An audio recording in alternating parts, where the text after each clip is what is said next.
And Uncle Rick, why it seem like you don't play with these? I don't want to call them the N word, the men on the midday shows.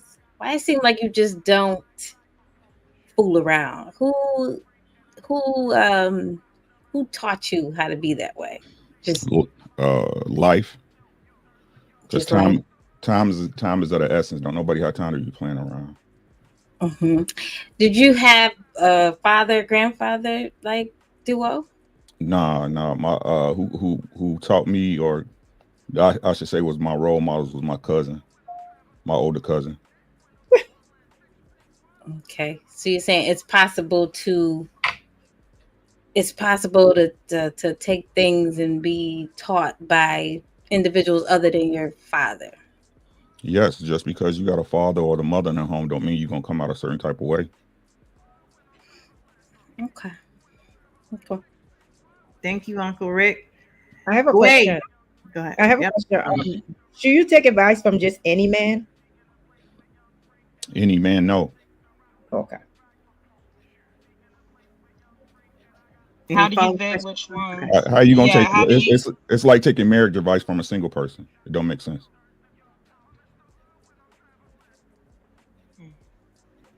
Now, with that said, Rick, your cousin wasn't your father, so how did you put him in that? How did you gain the respect for him because he's not your father? It's just the way he moved in life. He presented something to me, and I apologize to go back to what you said. It was also my best friend Terrence, his dad too, right? Just that. I came from a pretty hectic place, right? But he would his house was where I go to get some stability. You know what I'm saying? So I got to shout out Mr. Evans. I appreciate you, God. Right? It's just the way he lived, right? He was married young, had his kids with his wife. Been working for Amtrak for as long as I can know. You know what I mean? He just always been Mhm. a stable dude, and he was the one dude that came to check on me. So how can I not respect him and listen to what he telling me? Okay. Question: Did anybody ever tell you or pointed out um, or tell you were showing any women like traits or emotion, like too emotional over in Of your life? course, of course. Uh-huh. Do you think you learned that from your mom? Nope. I think I learned emotion because we emotional beings. And sometimes we all lose control of ourselves. Sometimes we all flip off the handle. I think it's a fake narrative for men to be acting like they stoic all the time. That's a goddamn lie. You got feelings. I can respect that because that's what we think sometimes. We know that. So I like when guys come up here and just be honest about that, transparent. I have a question. Do you believe that God designed human beings to be paired up like one man and one woman, or do you believe God designed like multiple women towards to be with one man? Yeah. That's a great question. I think God gave us free will to choose what works for you. Interesting.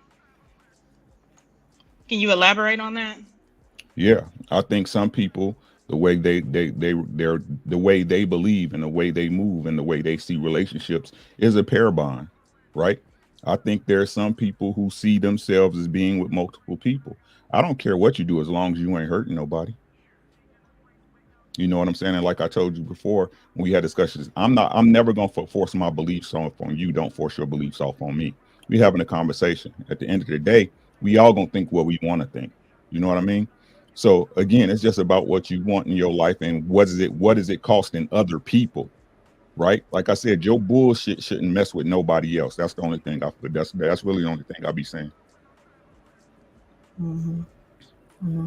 Got another question, if unless somebody else has one. I don't want to hog it. But Okay. do you believe that, quote unquote, can we say, I would say corn?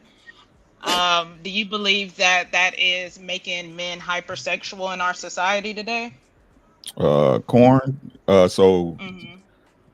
how I'm gonna answer this question is this, right? What's the basis of porn? And not answering it with a question, but to clarify, is men and women having sex, right? We're attracted to women, right? So the hypersexuality, not just in porn, but Instagram, music videos, just walking outside to the mall and you see a girl with her ass out. this is what women are advertising, and we're men. Our eyes aren't blind, right? So it's just the nature of the nature of the Western world right now. And I think the problem is that everybody's buying into it when they know it's wrong. So I you have a question. believe? Oh, go ahead. Okay, good. So you believe that the social media IG has an equivalent effect to the hypersexuality that corn has? No, that's not what I'm saying. What I'm saying is that in every facet of our lives, when it comes to consuming any media, like what you said, whether it's corn, right? Whether it's a movie on HBO, Showtime, Cinemax, right? Or when you walk outside, are because I have to say this way, because you're our women and you guys are what we're attracted to. This is what is being advertised to us and bombarded to us on a daily basis, right? So it's not just corn, it's everything. It's the right now, in my opinion, because I might be wrong, shit, I'm not perfect, right? In my opinion, right, everything's being done for men to be distracted from the quality of women, right? Everything is presented to us as what y'all see in front of what we see in front of you, what we see in front of our eyes, right? What she look like, what her ass look like. Look how full her lips are. Look at her eyelashes. Look at her hair, right? I think it's just the way, because the shit sells, and as long as somebody buying, people gonna sell it. So Rick, Uncle Rick, along those lines, so supply is a supply and demand, right? So if the demand gets lessened or decreases, do you believe that it will affect the supply and there will be less in supply? That's a disingenuous question, in my opinion, You right? said disingenuous? Yeah, disingenuous if we're talking Okay. about sex selling, right? Because this is where I put the onus on everybody, right? Okay. The thing is this: y'all understand a man's nature, right? Y'all attractive women. You understand that a man's gonna look. What's the responsibility, right? So you can reduce the demand, but hoes gonna hoe, right? It's always gonna be a man that's out there looking to buy some pussy, right? Again, we got to understand what roles that men and women play within this relationship thing. And as I mentioned before, if you're going to put all the blame on us, that's cool. No, I'm it cool. wasn't No, blame. no, No. no. Listen to what I'm saying. Listen, I'm not here to attack nobody. This is just me addressing what you said. Okay. Right. Y'all hear So, me? if, Yeah. you, Yeah. the feedback gone too. The feedback gone. Yeah, feedback's going here. Rick, I Yep. think you were right. I changed out the XLR. Yep. Um, and listen to what I'm saying. I ain't trying to attack nobody. I'm trying to make a point, right? So what I'm saying is this: the problem is that when it comes to this situation, whether it's supply or demand, we're all responsible for what we're responsible for. Yes, right. If a man is looking to be dedicated in a relationship and looking to focus on things and get away from this, so this becomes not a big thing. Yes, he plays his part. He should be diverted. He should have his attention somewhere else. But also the people that are supplying, that are the supplier, right? You have a responsibility as well. That's the problem. Everybody think they're innocent in this, and everybody's hands is dirty. Yeah, but we're not talking about women. I'm talking about the situation at hand. Well, if they're okay, so my question would be that if they're single, they can do whatever they want to do because they're not committed to nobody. But when you're in a relationship and you're committed in that relationship, should a man have discipline? Yes. I don't think that's the question, sis.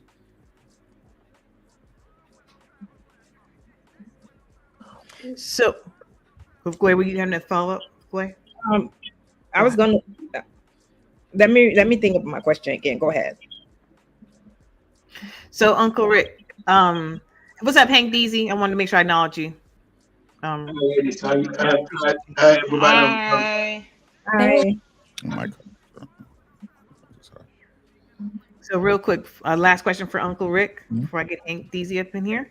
Uncle Rick, you talked about subjectivity, basically. Like you can't, it's how you and your partner feel, right? Or how you all want to govern your relationship. Mm-hmm. I'm okay. I want to make sure I'm clear. You're on the same page. How does that play out for you? how do you govern your relationships with one or relationship? I'm not sure if you're married or not, so I'm gonna say relationship. I've been married. I've been married for 23 years. What Congratulations. could you clarify, please? Yeah. All right. So I wanted to make sure I wanted how I was going to frame this based on your status. So how do you know? Let's see that hand a little bit. How do you show your woman love and or appreciation? Uh, I show my woman love by being the man that she expects me to be. Which is what? Do you mind expounding upon what that Uh, means for of, your of, relationship? of course, right? Again, I provide my woman a space for her. I provide my woman a space where she can be a woman. There's things my woman don't have to worry about. Right? I'm not going. I as a man understand the nature of women, including my woman. My woman is special to me, but she's still a woman. Mm-hmm, Right? mm-hmm, Every woman wants to be taken care of. mm-hmm, Right? Every woman wants a man that she can count on. Every woman wants a man that she can trust to be around her children and raise her children correctly and love them as if they're theirs. Right? Every woman wants a man that's dependable. Right? I don't believe in 50-50. I don't believe in sleeping with a woman that I don't see as wifely material because shit happens. mm-hmm, mm-hmm. Right? So again, I don't believe in 50-50 because the truth is the reason why a woman fucks with you is because she wants you to take care of her. She sees something in you that says, hey, I can be a woman with this man. I can lay back and let him handle business. Mm-hmm. Right? Mm-hmm. Now, how do I tell her I love her every day. I make sure she's safe. I want her to be safe. There's nothing she can't talk to me about. There's nothing she can ask me for. She is my world. Amen. Amen. All right. Thank you. Thank you. I appreciate that. All right, am I good? Can y'all hear shit and all that? You're good, Hamp. You good. You Yeah. good. Perfect. Perfect. Damn, man. You a DJ. You know better than buying them cheap cables, man. What's wrong with you? I got mad cables, man. I'm gonna blame it on the kids, bro. Put him in the fucking bedroom. Get him out of here. Come on. Right. Uncle Rick, here's what I'm gonna do. Yes, sir. I'm gonna drop you down right to create space, right? Once we get enough niggas with a couple questions and all that, then I'm gonna bring up. See how many spots? Like 3. Do your To thing, have bro, the bro. conversation at the end. But you see what I'm saying? Yeah. Do your thing, bro. And I feel like it's gonna be it's gonna be hard to follow Uncle Rick. They smiling Yeah, and he shit. did great. He did good. Thank you, Uncle. You did great. Thank Uncle you. Rick beat it. Peace.